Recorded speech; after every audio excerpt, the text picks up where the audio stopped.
Hello, I'm Rochelle Martinez, and I am going to be discussing my proposal, Employees' Perception on Flexible Work Schedule. Introduction. The purpose of the study is to compare employees' perception of flexible work schedules within a nonprofit organization in New York City. This is by using autonomy constructs based in self-determination theory.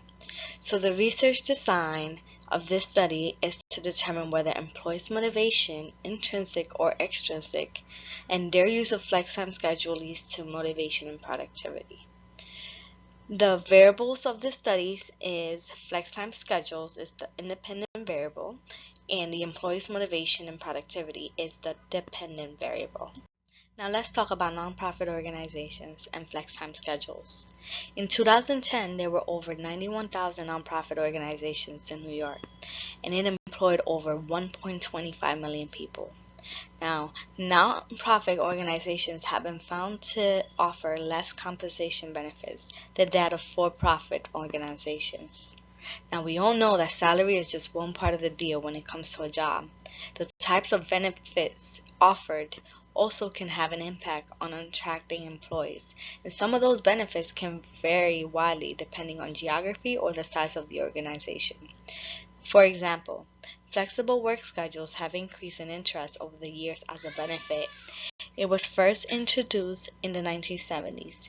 It can be defined as the ability to use alternative options for work, which would allow employees to choose any form of flexibility at work time, work amount, and workplace. For this proposal, I am focusing on flex time scheduling only.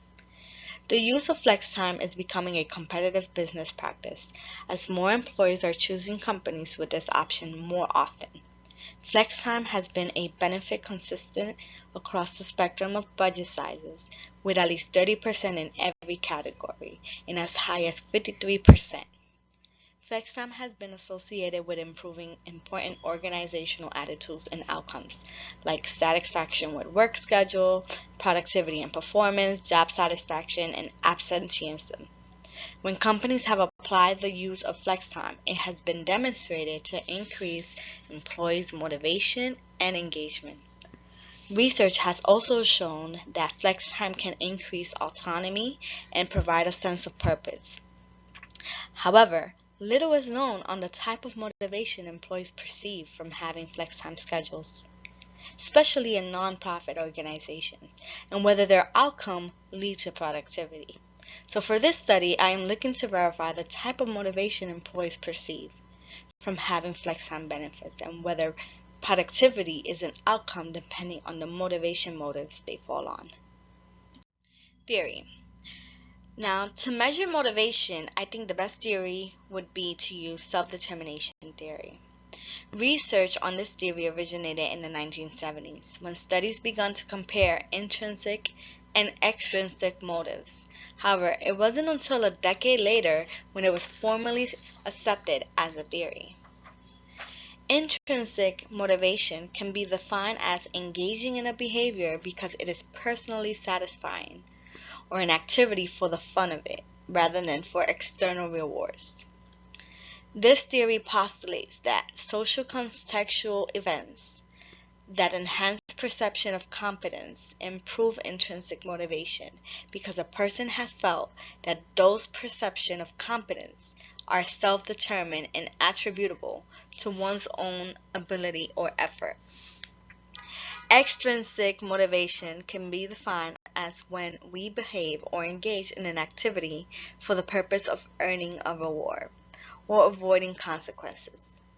Being extrinsically motivated requires that individuals identify with the value of a behavior for their own self-selected goals. Therefore, for this study, I am hypothesizing that employees who are motivated intrinsically from the use of flex time will likely report being more productive, and employees who are motivated extrinsically will report being less productive. Meta section. Participants. The participants we are going to recruit will be from a nonprofit agency in New York City area. It is called Volunteers of America. This agency was founded in 1896 and nationally serves 1.5 million people. The New York affiliate happens to be one of their largest affiliates with over 80 programs and 1,300 staff.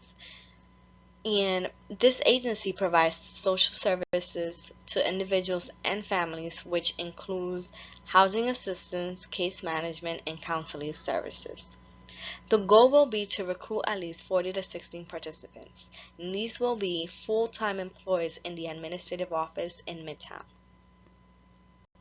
The reason for choosing this agency is due to their newly implementation of flextime at the workplace. They have been using this benefit for over a year, and therefore I think I would be able to collect more current perspective on employees' perception of their motivation. To collect data information, a plan questionnaire will be composed. It will have an introduction that will provide basic information about the research, including available contact information, length of time it will take to participate, and instruction on how to complete the survey.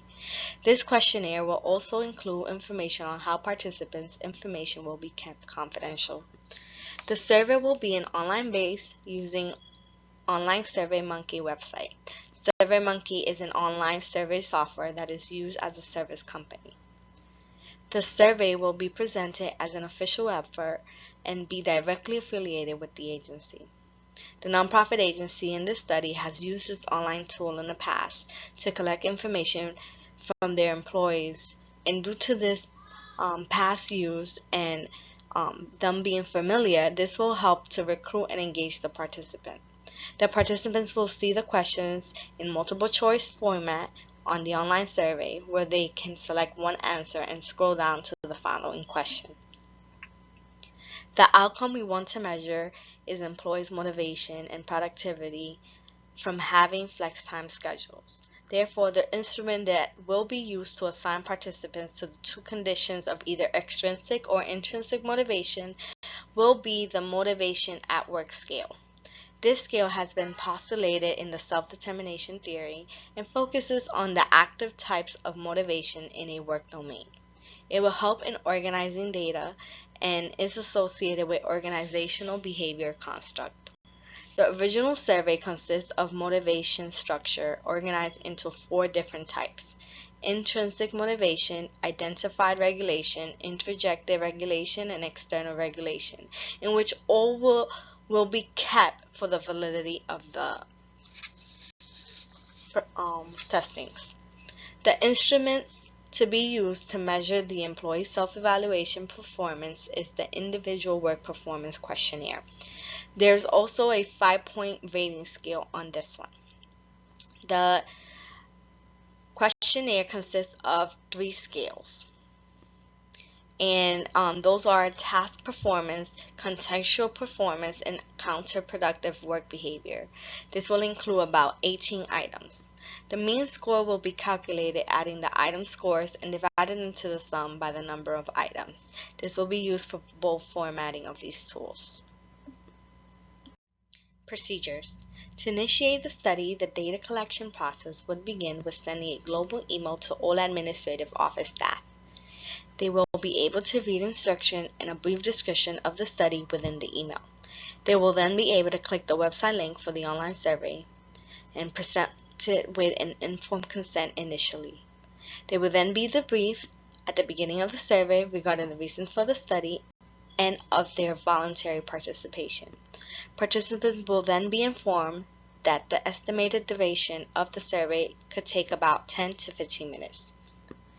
Initial questions will collect demographic information such as age, gender, how long participant has been working for the agency, and in which department. The survey is estimated to have 12 questions relating to motivation and 18 questions relating to productivity, all of which would be multiple choice and have specific number scales. Upon the participant completing the questions, they will be briefed on the goals for the study and inform who they can contact to get final results in the future. Plan analysis. For this quasi-experimental design, I will collect quantitative data. The motivation at work scale will help with manipulating the subject variable. For the outcome measurement, employees will self-evaluate work performance using the individual work performance questionnaire. The type of data collected would then be best measured using an interval scale-based statistical test. This is because it will allow for measures of central tendency, which is my chosen statistical test requires. The statistical test I plan to use is the independent sample t-test to determine whether participants are either intrinsically motivated or extrinsically motivated. The means, variance, and sample size from each group will be used to determine the significant difference between the means of the two motivation groups. This will also find what the t-score and p-value is to determine whether the null hypothesis should be accepted or rejected. If p is greater than 0.05, however, the null hypothesis will be rejected. If rejected, I will be able to conclude there is a significant difference between the groups and sought to argue why the alternative hypothesis can be correct. Limitations. One of the limitations to this study is that motivation at work instrument is not being used in the way anticipated by the original investigator. Instead, the wording is adjusted to reflect the use of flextime schedules, but the format instructions were kept the same to maintain validity. To control for other factors that can also explain why one's productivity is higher than the other, participants will be asked to respond as a reflection of using flextime schedules. Another limitation is that the sample selection is limited to a non-profit organization. This limitation can be an external validity problems, so that of a larger population and that of other nonprofit organizations. This gives an overall limitation to generalizability. However, future research could be conducted using multiple nonprofit agencies to test validity within other agencies. Hope you enjoyed my proposal. If you have any questions or suggestions, you can leave it in the discussion board. And here are some of the references used in the slides. Thank you.